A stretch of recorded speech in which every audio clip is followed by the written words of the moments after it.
بسم آب وولد ومنفس قدوس أحدو أملاك آمين. يتوارك زي أبهير أملاك أبوينا لزاب صحنا اسكزاتي ساعات قدمو خلو لعلو خلو نوزا ساعات زي آزب صحنا نبوتاتنا ناي قدوسان أملاخ ناتناون أملاخ قدوس زي أبهير سمو استخبرن زتمسجنن يخون اما املاك ولاديت املاك قدست قدوسان دنجل ماريام سلفصوم ادونتا سلفصوم خبرن مسجانان يبصحيا خمؤون قدوسان ابوتاتنا قدوسان اديتاتنا بستوهاوم خبر متن كله مسجانا يبصحيوم او استفلالي عالم خوينكم ازي منفساوي ميديا زي اتكتاتلو سدرا اغزي ابهير امسقل تسقيلو ፍጹም ዝኾነ ሰላሙ ብዝሃበና ብኢየሱስ ክርስቶስ ፍጹም ሰላም ከመይ ትጸንሑ ከመይ ትኾኑ ሰላም እግዚአብሔር ምስ ኩላትኩም ይኹን። አብ እግዚአብሔር ሰናይ ፍቃድ ለሙዓንቲ እንመሃሮ ናይ ትምህርትና ርእሲ ዝኸውን ስለምንታይ ንጾም ዝብል እዩ። ስዋኤ ዝሓዝናሉ ሰሙን ስለ ዝኾነ ንምንታይ ከም እንጾም ንክንፈልጥ ናይ ጾም ዓላማ ንክርድእና ብዚ ርእሲ እዚ ክንመሃሃር ኢና። አምላኽና ቅዱስ እግዚአብሔር ንህይወትና ዝጠቅም ንዓና ዝረብሕ ቃሉ ድማ ንክምግበና ቅዱስ ፍቃዱ ይኹነልና። بقدسات مصاحفت ስለ ጾም ኣብ ዝተጻሕፉ አንቀጻት ዝጾሙ ሰባት ብጾም ዝረኸብዎ በረከት ተጻሒፉ ንረኽቦ ኢና። ንሕና ድማ ኣብ ጾም ውሽጢ ስለ ዘለና ስለ ጾምና ድማ ካብ እግዚአብሔር ንረኽቦ በረከት እንታይ ምዃኑ ምስ ህይወትና ተሓሒዝና ክንመሃሃሪና። እቲ ናይ መጀመርያ ጾም ሓዘን ንምግላጽ ኣብ ቅድሚ እግዚአብሔር ምሕዛንና እንገልጸሉ እዩ። ሓደ ሰብ ጾም ክጾም እንተሎ ንምንታይ እዩ ትንብል እንተለና ሓዘንና ኣብ ቅድሚ እግዚአብሔር ንምግላጽ እዩ። ስለዚ ጾም ሓዘንና ኣብ ቅድሚ እግዚአብሔር ንምግላጽ ይጠቕመና እዩ። ነህምያ ኣብ መጽሓፉ ከም ዝጸሓፈልና ኣብ መጽሓፈ ነህምያ ምዕራፍ 1 ክናነብብ እንተለና ብዙሕ መዓልትታት ይሓዝን ከም ዝነበረ ኣብ ቅድሚ ናይ ሰማይ አምላኽ እግዚአብሔር ድማ ይጾውምና ይጽልይ ከም ዝነበረ ቅዱስ መጽሓፍ ይነግረና እዩ። ነህምያ ኢየሩሳሌም ብምፍራሳ ህዝባ ድማ ብምብታኑ ናይ ቤተ መቅደስ ነዋያተ ቅዱሳት ድማ ንኻሊእ ስጋዊ ነገር ይጥቀምዎ ስለ ዝነበሩ ኣብ ባዕድ ሃገር ኣብ ስደት ኮይኑ ድማ ኢየሩሳሌም ቅጽረታታ ብምፍራሶም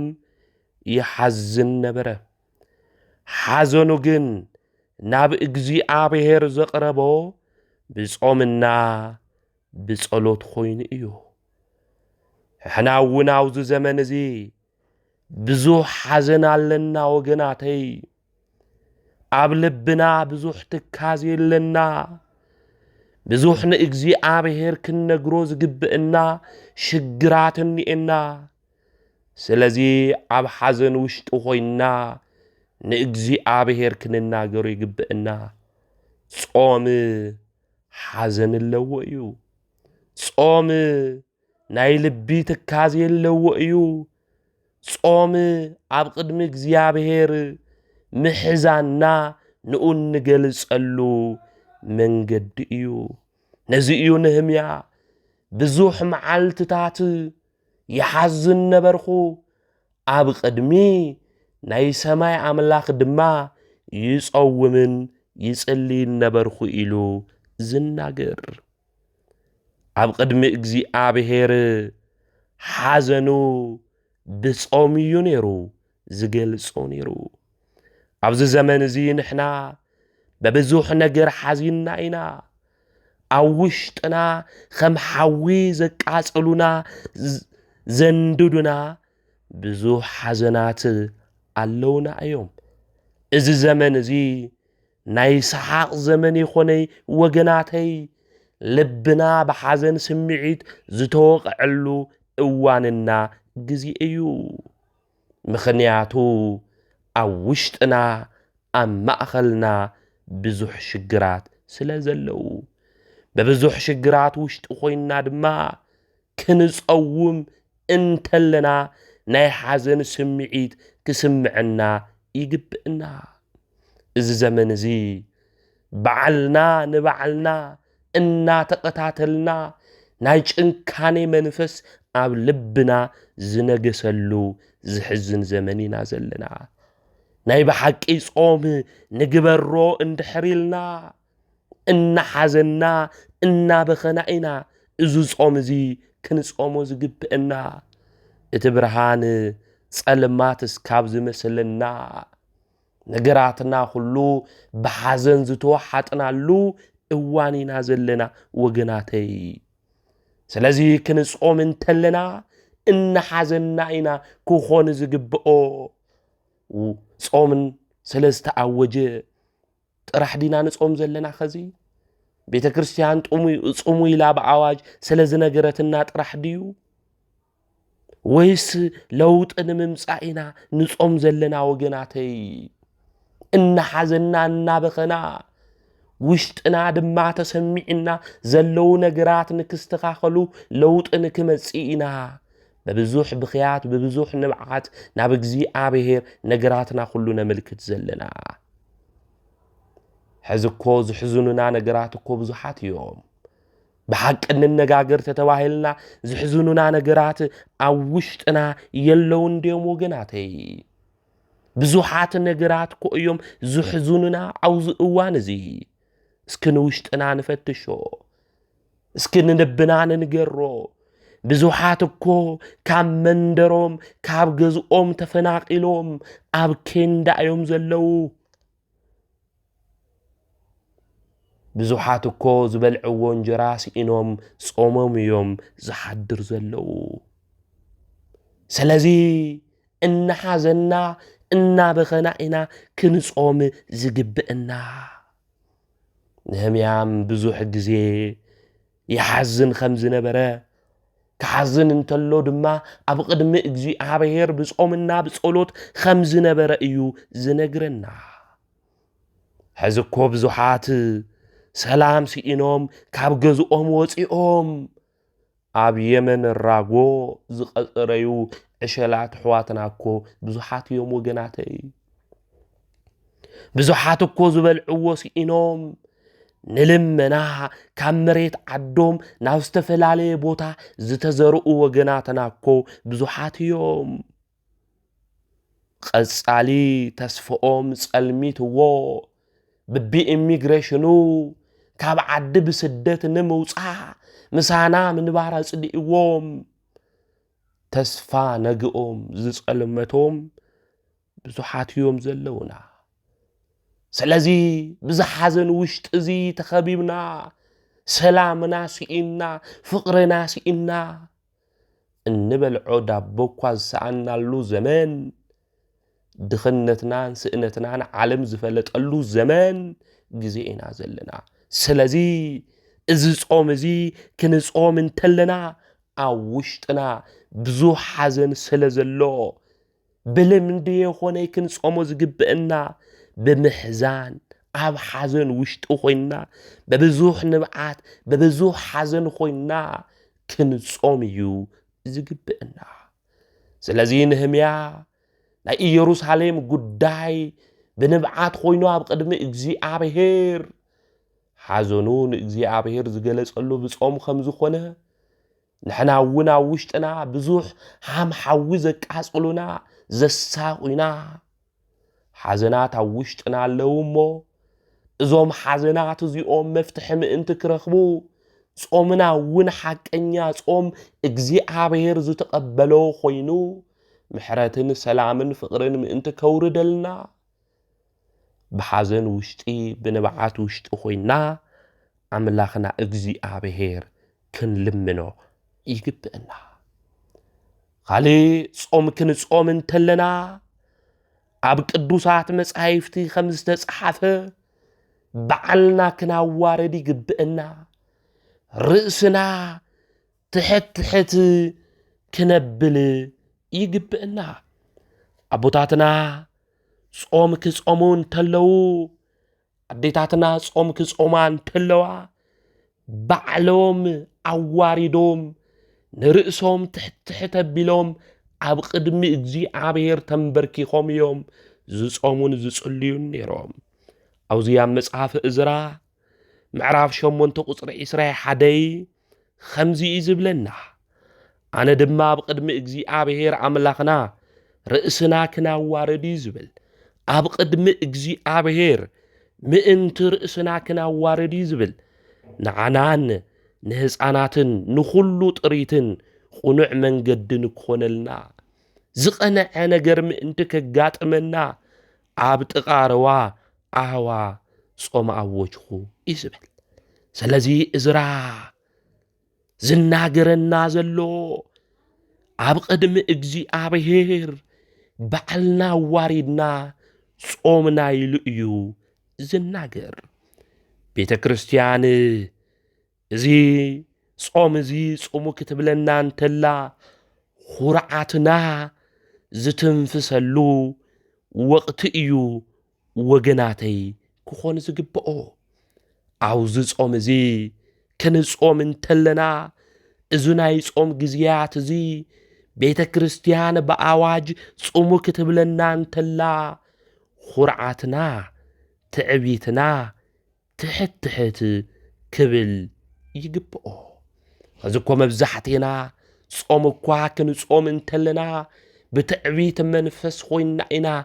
ልማድ ኮይንና ንጾም ዘለና መዓዝ ይኾን ኣብ ቅድሚ እግዚአብሔር ባዕልና እናዋርድ ርእስናስ ትሕትሕት ነብል መዓዝ ይኾን ኢድና ንእግዚአብሔር እንህብ መዓዝ ይኾን ልብና ንእግዚአብሔር ዝማርኽ ወገናተይ ሓዊ ኣብ ልዕሌና ክወርድ እንተሎ እግዚአብሔር ናባኹ መጻኹ ክብል እንተሎ ዲና ባዕልና እናዋርድ ርእስና ትሕትሕት ነብል ወገናተይ ዝራ ክነግረና እንተሎ ግን ኣብ ቅድሚ ፈጣሪ ሰውነቶም ኣዋሪዶም ርእሶም ኣዋሪዶም ከምዝ ጸለዩ ከምዝ ጾሙ እዝራ ይነግረና ይርድእና እዩ ኣብ ቅድሚ ፈጣሪ ሰውነትና ንምውራድ ጾምና እናበለ እዩ እዝራ ዝነግረና ዝርድእና ስለዚ ኣብዚ ጾም እዚ ካብ ዓራትና ጥራሕ ይኾነን ክንወርድ ዘለና ካብ ሓጢአትና ካብ በደልና ካብ ክፍኣትና ክንወርድ ይግብእና ኣብ ቅድሚ እግዚአብሔር ባዕልና ኣዋሪድና ጎንበስ ኢልና ንስኻ ምርሓና ንሕና ዓቕሚ የብልናን ብዙሕ ግዜ ሞኪርና ኢና ብዙሕ ግዜ ፈቲና ኢና ናይ ሰላም ንጉስ ናይ ሰላም ሓለቃ ንስኻ ኢኻ ናይ ምሕረት ኣቦ ንስኻ ኢኻ ስለዚ ንስኻ ምርሕና ኢልና ባዕልና ክናዋርድ ይግብእና ብፍላይ እዝራ ክናገር እንተሎ ጾምና ጾምና ክብል እንተሎ እግዚአብሔር አምላኽ ድማ ከምዝ ተለመኖም ክናገር እንተሎ ስለዚ ነገር ጾምና እዩ ዝብል ዝጾምዎ ዓላማ እኒአዎም ስለዚህ ነገር እዚ ድማ ጾምና እግዚአብሔር ድማ ተለመነና እዩ ዝብል ስለምንታይ ይኾን ንሕና ንጾም ዘለና ወገናተይ እንጾሞ ዓላማና ጉዳይስ እኒአና ዶ ይኾን ወይስ በብዓመቱ ስለዝኣቱ በብዓመቱ ስለዝወፅእ እዩ ወይስ ክርስቶስ ንምግልጋል እዩ እንጾም ዘለና እዝራ ስለዚ ነገር እዚ ንጾም ኣለና በለ ኣብ ኬንዳን ዘለው ካብ ገዝኦም ንዝተፈናቀሉ ሰባት ናብ ገዝኦም ንክመለሱ እግዚአብሔር ምሕረቱ ንከውርዶ ንጾም ኣለና ንኾን እግዚአብሔር ገጸ ምሕረቱ ናባና ምእንቲ ክምልስ ናይ ቁጥዐ መንፈስ ድማ ካባና ንክርሕቕ ዶ ድኾን ናብ እግዚአብሔር ንጾም ኣለና ንኾን ኃጢአትና ካባና ንክርሕቕ በመንፈሳዊ ህይወት ድማ ለውጥ ንክነምጽዶ ንጾም ኣለና ንኾን ወገናተይ እዝራ ስለዚ ነገር ጾምና ንሱ ድማ ተለመነና እዩ ዝብል እግዚአብሔር ንክልመነና እግዚአብሔር ንክሰምዐና ብንስሐ በዓልና ክናዋርድ ይግባእ ሓይሊ ዘይብልና ምስኪኒና ኢልና በዓልና ክናዋርድ እዩ ዝግብአና ንእግዚአብሔር ክንናገሮ ዝግብአና ብዙሕ ጉዳይ እዩ ዘለና ስለዚ ንእግዚአብሔር ምእንቲ ክንናገሮ በዓልና ክናዋርድ ይግብአና ርእስና ድማ ትሕት ክነብል ይግብአና ሓደ ሰባት ኣብዚ ጾም እዚ ውሽጢ ኮይኖም ብትዕቢት መንፈስ ዝጓዓዙ እኒአው ነቢዩ ዳንኤል ግን ኣብ ጾም ግዜ ብትሕትና መንፈስ ከም ዝነበረ ባዕሉ ድማ ከም ዘዋረደ መጽሓፍ ቅዱስ ይነግረና ኣብ ትንቢተ ዳንኤል ምዕራፍ 10 ቁጥሪ 13 ዳንኤል ኣይትፍራሕ ካብቲ ምስትውዓል ክትረክብ ኢልኻ ርእስኻ ኣብ ቅድሚ እግዚአብሔር ዘትሕትካላ ቀዳመይቲ መዓልቲ ጀሚሩ ጸሎትካ ኣብ ቅድሚ እግዚአብሔር ተሰሚዑ እዩ ጸሎትካ ኣብ መን ቅድሚ ተሰሚዑ እዩ ኣብ ቅድሚ እግዚአብሔር ቅድሚ ተሰሚዑ እዩ ብምስትውዓል በዓልኻ ድማ ርእስኻ ትሕት ብምባል ኣብ ቅድሚ እግዚአብሔር እኮ ይልብል ርእስኻ ኣብ ቅድሚ እግዚአብሔር ዘትሕትካላ ቀዳመይቲ መዓልቲ ጀሚሩ ጸሎትካ ተሰሚዑ እዩ ናይዚ ህዝቢ ዝኹሉ ጾም ዝጾም ዘሎ ቃል እግዚአብሔር ንክሰምዕ ወገናተይ በዓልና ክናዋርድ ርእስና ትሕት ክነብል ይግባእ ዳንኤል ባዕሉ ትሕት ስለ ዘበለ ርእሱ ድማ ስለ ዘዋረደ እግዚአብሔር ሰሚዕዎ እዩ እግዚአብሔር ዝሰምዐና በዓልና ክናዋርድ እንተለና እዩ በዓልና እንድሕር ዋሪድና ካብ ትዕቢት መንፈስ እንድሕር ወሪድና እግዚአብሔር ይሰምዐና በዓልና ልክናዋርድ ድማ ዋና መሳርሒና ጾም እዩ ስለዚ ንምንታይ ንጾም እንድሕር ኢልና በዓልና ንምውራድ ርእስና ትሕት ንምባል እዩ እቲ ኻሊእ ካብ በደሎም ካብ ኃጢአቶም ዝመለሱ ሰባት ኩሎም ይጾሙ ነይሮም እዮም ኣብ ቅዱሳት መጻሕፍቲ ክናነብብ እንተለና ሰባት በድሎም ኃጢአት ሰሪሖም ናብ እግዚአብሔር ክመለሱ እንተለው ይጾሙ ከም ዝነበሩ ይነግረና እዩ ሕዚ ንሕና ጾም ክንጾም እንተለና ብኃጢአት ማእሰርቲ ብበደል ትብታብ ብዝረስሐ ሰውነት ኾይንና ዲና ንጾም ዘለና በደልና ከይኣመና ብኃጢአትና ከይተጸጸትና ብርኽሰትን ብኽፍኣትን እናተመላለስና ዲና ንጾም ዘለና ወገናተይ እቲ ሓቀኛ ጾም ግን እዚ ይኾነን እቲ እግዚአብሔር ሰሚዑ ተለሚኑ ምሕረት ከውርደልና እንደልዮ ጾም ብዝረስሐ ሰውነት ጸሊና ጾሙና ይኾነ ወገናተይ በምንታይ መንፈስ ውሽጢ ኾይንና ኢና እዚ ጾም እዚ ንጾም ዘለና ወገናተይ ጾም ናብ እግዚአብሔር መምለሲ በዲልና ኢና ኢልና ኣብ ቅድሚ እግዚአብሔር እንንብርከኸሉ ግዜ እዩ بدلنا إلنا حتى سريحنا إنا إلنا نابي جزي عابهير تمليسنا إنمبرك خلو جزي يصوم زصومنا زي نابي جزي عابهير مملسينا نقبرو جناتي زي عابهير نكسهم عنا ملس دما مئنتي كملسلنا بدلنا إنا إلنا مس إجزي عابهير كنت تعارق يقبئنا أو زي أبقى قدامي ناي ساموئيل مصحف كنا نبب انتلنا ناي إجزي عابهير قال خمزي لأيو زنقرنا مصحف ساموئيل قداماوي معرف شو عاد تقدر شدشتا ما يقدي حم دما بقدم إجزي عابهير أفسسوه بتا معالتتي أون صومو إسبل ما يدما انتاي قبرو أفسسو بتا معالتو ساون صومو نجزي عابهير بدلنا إنا إلوم تناززو صوم بدلنا إن عملنا لئيو صوم إجزي عابهير إن سبيلو عفدقئيو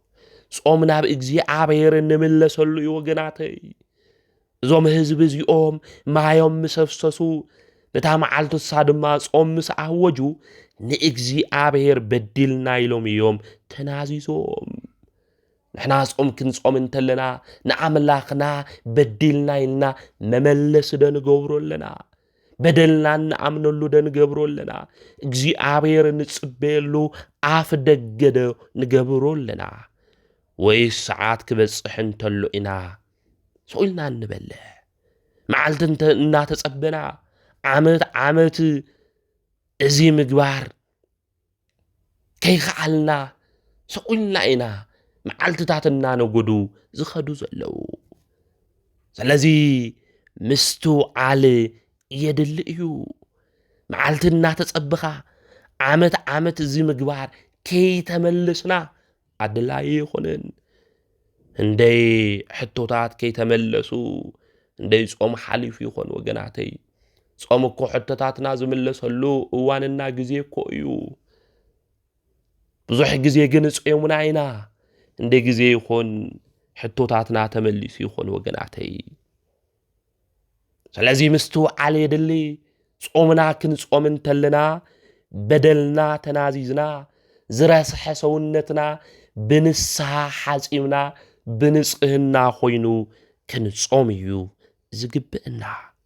ناي صوم وصيتو زفلت منفساوينا هيوت لوطي كنمصتلنا ايو عوي صوم ببعامتو تمصتلو مصامنا طرح يخوني خالقوت አጽዋማት ተመጽተለው ምጽአምና ጥራህ ይሆነን ናይ ህይወት ለውጢ ከምጽ ይግብኦ ሕዚ 55 መዓልቲ ክንጾም እንተለና እንደይና ህይወት ለውጢ አምጺና ንኾነ ወገናተይ እንደይና ህይወት ለውጢ አምጺናስ ግዜያት ሓሊፎም ይኾኑ እዚ 55 መዓልቲ እዚ ምስጾምና ናይ ህይወት ለውጢ ከነምጽ እዩ ዝግበአና ቅዱስ ዮሐንስ አፈወርቅ ተናገር እንተሎ ናይ ጾም ውጽኢቱ ናይ ህይወት ለውጢ ከነምጽ እንተለና እዩ ይዝብለና ስለዚ ክንጾም እንተለና ናይ ህይወት ለውጢ ከነምጽ እዩ ዝግበአና እሽተይ መዓልቲ ንስብሰብ ካብኡ ድማ በብዙሕ ንብተን ክኾነ ይግብኦይ ንስተወሰነ ግዜ ምጽራፍ ገዲፍና ክፍታሕ እንተሎ ድማ ቂማት ሒዝና ናይ ጸርፊ ነጎድጓድ መብረቕ ነዝንብ እንድሕር ኮይና እዚ ልክዕ ይኾነ ጾም እትዋና ጥቕሙ ናይ ህይወት ለውጢ ምምጻእ እዩ ተናገርቲ ዝነበሩ ስቁተኛታት ክኾኑ እንተለው ዝለውጥ እዩ ሓያላት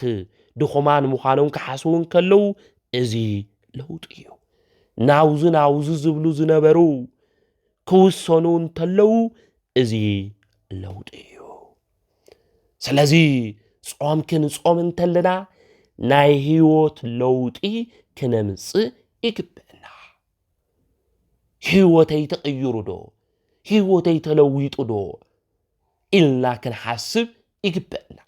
ካብ ማይ ካብ ምግቢ ጥራሕ ተኸልኺልና ካልኦት ነገራትና ዘይጾሙ እንድሕር ኮይኖም ሓቀኛ ጾም ይኹን ናይ ንጾም ዘለና ስለዚ ናይ ህይወት ለውጢ ነምጽአሉ ክኾን ይግብኦ ጾምና خالي سلو صوم كنناغر انتلنا صوم تغادلو انيو ايو تغادلونا دما مساغان انتيو فتونا صلعنا نحنا كريستيان أورثوذكساويان تغادلو انيناي مستي نايت انتي صلعينا مس ديابلوس تغادلو انيناي لذي تغادلو اندحر حليونا خوينو بمنتاينا كناشنفو زغبئنا مساغان انتوغئن إنا بمنتاينا كناشنفو من نخئل سوقلنا እናተዋጋ أنا دون خون نودق زلنا سراويت حلق عب دحريت غيرنا نحنا قدميت ناغوينا دو نخون نودق زلنا وغناتي عب إبنا زحزنايو مساريا سلازيبلنا دو نخون علت ببزوح نجر نودق زلنا عب إبنا زحزنايو مسارحني إنا دو يخون وغناتي ናጋንንትና ሽንፈሉ ዋና መሳርሒና ኮ ጾም ኮ እዩ ማሪሳቅ ከምዚ ይዝብለና ስለ ጾም ክናገር እንተሎ ክርስቲያን ክጾም እንከሎ ሰይጣን ይፈርሕ እዩ ይዝብለና ምክንያቱ አብ ደብረ ቆሮንጦስ ጎይታ ብጾም ከመይሉ ከምዘሸነፎ ስለ ዝፈልጥ እሱ እዩ ዝዝክር ሓደ ሰብ ክጾም እንተሎ ካብ ጾም ዝጸንዕ እንታይ ዋልታሉ ይዝብል ካብ ጾም ዝጸንዕ ምንም ዋልታ ከምዚ የለውን ማሪስ ሐቂ ነግረና ናጋንንትን ምውጋ ንልብ ጽንዓት ዝህብ ከም ጾም ዝበለ እንታይ አሉ ንልብ ጽንዓት ዝህብ ናጋንንት ድማ ንምውጋ ልብና ጸኒዑ ክነሽንፎ ዝገብረና ከም ጾም ዝበለ እንታይ አሉ ካሊ ጾም ክገልጾ እንተሎ ክርስቶስ ንምግልጋል ምጥማዕ ይበል ክርስቶስ ንምግልጋል ምጥማይ ጾምዩ ወገናተይ ስለዚህ ክርስቶስ ንምግልጋል ክንጠሚን ተለና ሰይጣን አብዝሑ ይዋግእና ነገር ግን ንሕና ሐቀኛ ጾም እንድሕር ጾይሙና ግን መሳርሒና ስለዝተዓጥቅና መሳርሒና ድማ ስለዝሓዝና ንዑ ነሽንፎ ኢና ዘመድ እዚ ብዘይካ ጾምና ጸሎት ክወጽእ ይኽእል ኮይኑ ጎይታ ንደቀ መዛሙርቱ ነጊርዎም ንሕና ክነውጽእ ይኽኣልና ኢታ ኮይና ኢና ክነውጽኦም ዘይኽኣልና ዞማ ግን ትኮይሎም ኮይ ጾምና ጸሎት ዋና መሳርሒ ምዃኑ ጎይታ ነጊርዎም እዩ ስለዚ አጋንንት ፈተና ከምጽኡና እንተለው ክዋግኡና እንተለው ከጨናንቁና እንተለው ክንጾም እዩ ዝግብእ ልበ አምላክ ዳዊት እኮ አጋንንትን ተጨንቁን እኮ ይዝብል ጾም ከምዙ ጾመኮ እዩ ዝነግረና ስለዚ አውዛ ዓለም ዝክነብር እንተለና በብዙሕ ነገር አጋንንት የጨናንቁና እዮም በብዙሕ ነገር ንክስዕሩና ናብ ጉድጓድ ክድብሩና ዘለዓለምና ተስፋ ቆሪጽና ብጭንቀት ብውከት ክንነብር ክገብሩና አውዛ ዓለም ይፈታቱንና እዮም ስለዚ ንዝ ጸላኢና እዚ ሃማም በሳው ዙርያና ድማ እናነበሐ እናጉርዐ እናጨደረ ክውሕጠና ዝደሊ ጸላኢና ክነሽንፎ ንኽእል ዋና መሳርሒና ጸሎት እዩ ጾም እዩ ስለዚ ንምንታይ ኢና ንጾም ተተባሂሉ ተጋድሎ ንምንታይ ኢና ንጾም ተተባሂሉ ንምምላስ ንምንታይ ኢና ንጾም ተተባሂሉ በዓልና ንምውራድ ንምንታይ ኢና ንጾም ተተባሂሉ ሓዘና ኣብ ቅድሚ እግዚአብሔር ንምግላጽ እዩ ጾም ክንጾም እንተልና በተለይ ዝደኸምና ሰባት ጥሜት እኮ ንደቂ ሰባት ይጎድእ እዩ ሕዋሳትና ይጉድኡ እዮም ንብል ኢና ወገናተይ ብዙሕ ብምብላዕ ሕዋሳት ይደኽሙ እምበር ብምጻም ሕዋሳትና አይደኽሙን እዮም ካብ ዳን እስከ በርሳቤል ዝገዝእ ዝነበረ ዳዊት ብርቱዕ ኮይኑ ጸላእቱ ዘሽንፍ ዝነበረ ጸዋሚ ታራሚ ነይሩ ሰውነተይ ጠስሚ ካብ ምስዓና ዝተልዓለ ጽኮ ይዝብል ልበ አምላክ ዳዊት ናጋንንት ድማ ክፍትንዎ እንተለው ከጭንቅዎ እንተለው ዝጾመ እዩ ዳዊት ብርቱዕ ነይሩ ዳዊት ካብ ዳን እስከ ቤርሳቤ ዝገዝእ ዝነበረ ንጉስ ብምጻሙ ነብዩ ዳንኤል ኣብ ልዕሊ ከለዳውያን ብዓወት ስዒሩ ክወፅእ ዝኽኣለኮ ጸዋሚ እዩ ነይሩ ነብዩ ዳንኤል ብጥበብን ብምስትውዓልን ብረኣያትን ዝበርትዑ ንቑሓት ድማ ዝነበሩ 3 ደቂቕ እኮ ናይ ጾም ህይወት እዩ ነይርዎም መንፈሳዊ ንቕሓት ዝህልወና ወገናተይ ብጾም እዩ በሊዕናማ ንፈልጠኩ ኢና ኩልና ምግቢ ክበዝሕና እንተሎ ውሽጥና ክንዳይናይ ሃምዚ ጨናንቕ ምንቅስቓስ እምቢልና ምስራሕ እምቢ ሃም ዝብለና እኮ ንፈልጥ ኢና ንርዳእ ኢና ስለዚ ሰብ ብዙሕ ብምብላዕ ሕዋሳቱ ይደክም እምበር ብዙሕ ብምጻሙ ሕዋሳቱ ከም ዘይደክም ምፍላጥ ምርዳእ ይድል እዩ ሓቀኛ ጾም እንድሕር ጾምና ሓቀኛ ጾም እንድሕር ኮይኑ ብርቱዓት ንኸውን ሰውነትና ድማ ኣይቕንስን ገጽና የብርህ ንቑሓት ድማ ንኸውን ብዙሕ ዘመን ድማ ንነብር ዝጾሙ ሰባት እዮም ወገናተይ ብዙሕ ዘመን ነይሮም ናቦና አቡነ ገብረ መንፈስ ቅዱስ ልዕሊ 500 ዓመት ዝነበሩ ናይ ጾም ህይወት ዝነበሮም እዮም ንጻዲቁ አቡነ አረጋዊ ልዕሊ 9 ዓመት ዝነበሮ ዝጾሙ ዝነበሩ ሰባት እዮም ናባ ጳውሊ ልዕሊ 100 ዓመት ዝነበሩ ናባ እንጦስ ልዕሊ 9 ዓመት ዝነበሩ ዝጾሙ ዝነበሩ ሰባት እዮም ብሓጺር ዕድመ ኣይተቋረጸን ህይወቶም ስለዚ ጾም ዕድመ መራዘሚ እዩ ዕድመና ክውስኽ ዝግበር እዩ ሰውነትና ሕዋሳትና ክደክም ዘይኮነስ ክብርትዕ ዝግበር እዩ እንተ ደኸምኹ ሓያል ኸውን ተባሂሉ እኮ ተጻሒፉ እዩ መንፈሳዊ ሰብ እንተ ደኸመ ሓያል ይዝኾን ብጾም ብጸሎት ምድኻም የለን ወገናተይ ምኽንያቱ እግዚአብሔር ምስኦም ኮይኑ ስለ ዝሰርሕ ናይ ጾም ህይወት እንድሕር ሃሊና ናይ ጸሎት ህይወት እንድሕር ሃሊና ምሳና ዝሰርሕ እግዚአብሔር ዝደኸምና እኳ እንተመሰልና ሓያላት ኢና መን ምሳና ስለ ዘሎ እግዚአብሔር ምሳና ስለ ዘሎ ስለዚ ክነስተውዕሎ ዝግብእና ጾም ክጾም እንተለኹ ሰውነተይ ድማ ክጠሚ እንተሎ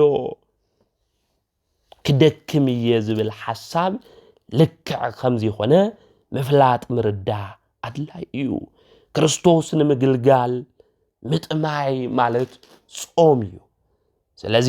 ሰውነትና ክጠሚ እንተሎ ሕዋሳትና ይደኽሙ እዮም ምባል ስንፍና ምዃኑ ምፍላጥ ምርዳእ ኣድላይ እዩ ምግቢ ብጾም ዝሓደገ ሰብ ዓለም ንምሕዳግ ኣይኸብዶን ንሕና ብዓለም ፍትወት ኩሉ ተዋሒጥና ንዓለም ንምብርከኽ ስሱዓት ንኾን ዘለና ንምግቢ ብዘለና ፍቕሪ እዩ ኣብ ዓለም እውን ዝንገር ወራታት ኩሉ ናይ ምግቢ ጉዳይ እዩ እንደይ በሊዕኻ እንደይ ሰቲኻ እንደይ ካሎሪ ኣብ መዓልቲ ትበልዕ እዩ ናይ ዓለም ዘረባታት ኩሉ ወርዓ ኩሉ ንሕና ግን ሓሳብና ኩሉ ልዕሊ ምግቢ ክኾን ይግብኦ ነዚ ኣብ ቤተ ክርስቲያን ክንጾም እትእዝዘና ሓሳባትና ኩሉ ካብ ምግቢ ብላዕሊ እንድሕር ኮይኑ ዓለም ንምንዓቅ ንዓና ቀሊል እዩ ቦታትና ሐዋርያት እንድሕር ርኢናዮም እኮ ስንቂ ሒዞም ክጓዓዙ እንተለዉ እኮ የንሪኦም ቅዱስ ዮሐንስ አፈወርቅ ለምንታዮም ሐዋርያት ምግቢ ሒዞም ዘይተጓዓዙ ክንብል እንተለና መልሲ ይምልሰልና እዩ አድላይ ጉዳይ ስለዚ ኾነ እዩ ክርስቶስ እኮ ብ6 ሰዓት ኣብ ዮሐንስ ወንጌል ምዕራፍ 4 ተጻሐፈ እታ ሳምራዊት ሰበይቲ ክትመጽእ እንተላ ኣፍቲ ጉድጓድ እኮ ከፍ ኢሉ ተጸቢዋ እኮ እዩ ጠሚዎ ነይሩ እኮ እዩ ኣውኡ ክጽበያ እንተሎ ክርስቶስ ናይ ነፍሲ ምድሓን ጉዳይ ናይ ምግቢ ጉዳይ ኾነ ንእዮም ሐዋርያት ምግቢ ገዚእና ክንመጽእ ዶ ምግቢ የብልና ትብልዎ እንተለው ኣብ ወንጌል ንሰሚዕና ማለት እዩ ስለዚ ንሕና ኣብዚሕና እንጭነቆ ስለ ምግቢ ጉዳይ እዩ ስለ መንፈሳዊ ስለ ካልእ ጉዳይ ኾንና እንጭነቅ ስለዚህ ኣብ ልዕሊ ምግቢ ሓሳብና ብልዕሊኡ ክኾን ሃምሊ ግቦ ቤተ ክርስቲያን ክንጾም ሃምለለና ተምህረና ተርድአና መብዛሕቴና ግን ኣብ ምግቢና ትኹረት ንዙኢና ድኹማት ድማ እንኾን ማለት ድኹማት እንኾን ቦታትና ሐዋርያት ኮብርቶ ኣትኮ እዮም ንሕና ድኹማን ዝኾንና ኣብዚሕና ስለ ዓለም ስለ ምግቢ ትኹረት ስለ ንህብ እዩ بحق كنغركم بصوم زبرت عسب نسماعيتነት قربا እዩ سسع دما ኣይኾንን ነብዩ ኤልያስና ቅዱስ ዮሐንስ ዝጾሙ በረኸኛታት እዮም ስለ ምግቢ ጉዳይ ዝጨንቆም ይኾነን እዩ ስለዚህ ድማ ቅድም ነገስታት ኮይኖም ነገስታት ድማ ይግስጽዎም ይመኽርዎም ነይሮም أوزو زمان زممران فرحنا نمنتاي مسلكم كنبر بزبل سمعيت كوي كبلع بزبل سمعيت كويو نبيت كريستيان سرعات كفرسن تلو كأنونا دوغما كتحاسن تلو عافنا لوغيمنا سوق زبلنا كو وكنبر وكبلع بزبل التحاساسباك نايس هيوت سلازيبلنا كويو እዚኦም ደፋራት ኮይኖም ነገስታት ከይፈርሑ ኣብ ቅድሚ ነገስታት ዝናገሩ ዝነበሩ ታራሚ ነይሮም ጾመኛታት ነይሮም በረኸኛታት ነይሮም ስለዚህ ስለ ዓለም ጉዳይ ጭንቆም ነይሮም ስለ እግዚአብሔር መንግስቲ ስለ እግዚአብሔር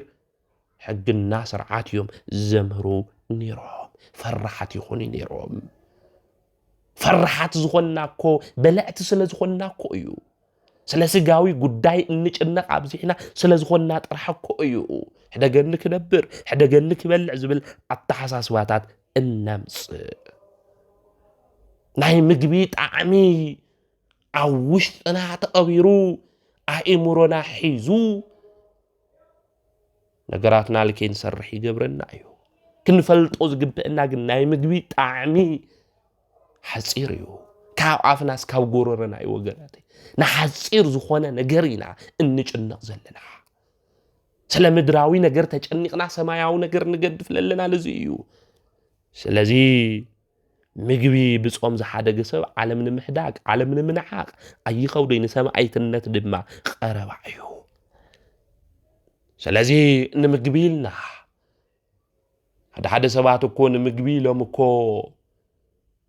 نستوسن نجري لهم عالم فتوتي لهم كو تنا እግዚአብሔር ሕግና ስርዓት ዝኾነ ጾም ዝጥሕሱ ሰባት ብዙሓት እዮም ስለዚህ ምስተውዓል ልብ ምባል የድል እዩ ማለት ካሊ ብጾም ዝሰራሕናዮ መንፈሳዊ ጸጋ ብጽጋብ ክነፍርሶ ይብልና ኣውዙ ኩልና ብልቢ ክነስተውዕሎ ዝግበአና እዩ ከዚ ንጾምለና ኢና ብጾም እንረኽቦም መንፈሳዊ ጸጋታት ብዙሓት እዮም ስለዚህ ብጽጋብ እንታይ ክንገብረ ይግበአና ክነፍርሶ ይግበአና ብልክዕና ክንበልዕ ንኢና بلكنا اتيز قبئنا كنبلعنين كابز قبئنا بلعل اندحر بلعنا حدا خبدنا حمامي خالي دما زيد اللي رقصة تقوار كنفصم سلال قبرنا حدا سو صوم يصوم مو ناي صوم منفس هاوي يصغيرك ነገር ግን ክጾም ተሎ ናይ ምግቢ ሐሳብ ሒዙ ዝጉ ዓሰብኒ ታይክ በል አምንታይክ በል ታይገብር ገል ልብል ሐሳባት ይሐስ ኣብ ቅዳሴ እኮ ኮይኑ ማለት ولما عن تايك الشرد يكل تايك إلو لحاسب سبني ما سلازي بصوم سرحنا منفساوي صقا بصقا بكنفرسو ايغبنا كمون بمحساب ماله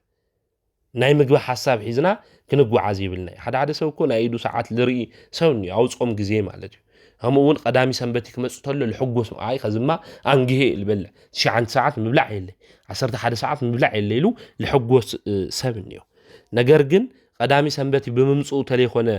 ክሕጎስ ልግቦስ በመጻምክ ካብ እግዚአብሔር ረኽቦ ጸጋ ካብ እግዚአብሔር ረኽቦ በረከት ብምሕሳብ እዩ ሰብ ክሕጎስ ልግቦ ናይዱ ሰዓት ብምርኣይ ይኾነ ክሕጎስ ልግቦ በመጻሙ እግዚአብሔር ልህቦ መንግስቲ ብዘለዓለማዊ መንግስቲ ብምሕሳብ ይሰብ ክሕጎስ ዝግቦ ማለት እዩ ስለዚ ክንጾም እንተለና كنستوعلم لقبونا قدايات زيوم بدلي يوحنس زسواسو لبهالابو نايفق عادات سقا حالكا خبدنت ويم سقابيو يزولنا حالكو مني يلبل سقابيو ويم خبدنت يولنا حدثا من دحر سقيو زموت يقبر لبود ما دندان نايزون زي سمع يزول ናይ ድኻታት ንብዓት ዘይራእዮም ለምንታዩ እንድሕሪልናኮ ስለለይ ጾም እዩ ጽጋበኛታት ስለልኾኑ እዩ ስግብግብ ስለልኾኑ እዩ ስሱዓት ስለልኾኑ እዩ ሓቀኛ ጾም ክንጾም እንተለና ግን ጥሜት ክስምዐና ይግባእ ጽጋብ ይሆን ጥሜት ክስምዐና ይግባእ ጎይታን ብወንጌሉ ምስ ጾመ ጠመዮ እዩ ስለዚ ትንጾም እንተለና ታይ ክኾን ዝግብኦ ጥሜት ክስምዐና ይግባእ ሓደ ሰብ ኣብ ኣልግኡ ይህርስ እሞ 9 ሰዓት ምስ ኾነ ተላዓይሉ እንደገና ምግቢ ልበልዕ እዩ ዝልክዕ ይኾነ ሓደ ጸሎት ክገብር ነዮ ክሰግድ ነዮ ላብ ቤተ ክርስቲያን ኸይዱ እውን ከቅድስ ነዮ እንድሕር ኺሉ ኣብ ዝተፈላለየ ዓለም ኣብ ለይምችው እኳ እንድሕር ኾይና ስራሕና ነሰራሕና ነጸለይና ተኽኢልና እውን እናሰገድና